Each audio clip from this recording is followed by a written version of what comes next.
Alam ba ninyo na may mga klase ng sekreto ang asawa ninyo na kapag nalaman ninyo ito ay pwede nyong gamitin upang ipawalang bisa ang kasal ninyo? Tara, magkape't mag-usap muna tayo. Dahil bibigyan ko po kayo ng 3 halimbawa ng mga sekretong ganito. Una, concealment of a pregnancy by another man. At napakadalas pong mangyari ito kapag pinakasalan po ninyo ang asawa ninyo dahil sa pag-aakalang nabuntis ninyo ito.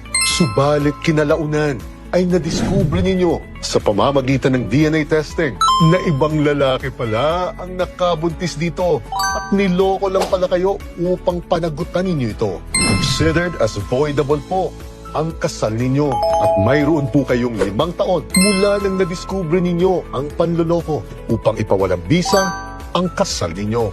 Pangalawa, concealment of a conviction of a crime. Kapag pinakasalan po ninyo ang asawa ninyo na wala po kayong kaalam-alam na convicted na pala by final judgment ito ng isang krimeng involving moral turpitude. Considered as voidable po ang kasal ninyo.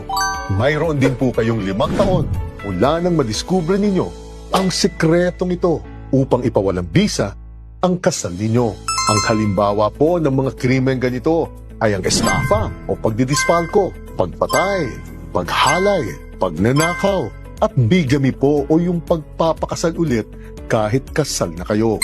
At ang pangatlo po ay ang concealment of a vice or a sexual identity. Kapag pinakasalan po ninyo ang asawa ninyo na wala po kayong kaalam-alam na adik pala sa alak o sugal o droga ito, o kaya naman gay or lesbian pala ang totoong sexual identity nito, considered as voidable po ang kasal ninyo. At meron din po kayong 5 taon mula nang madiskubre po ninyo ang sikreto pong ito upang mapawalang bisa ang kasal ninyo.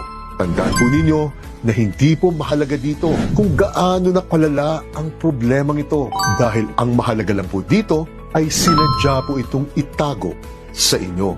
Ayan, sana po ay makatulong ito doon sa mga taong nagpakasalan sa inyo dahil sila po ay naisahan o naloko.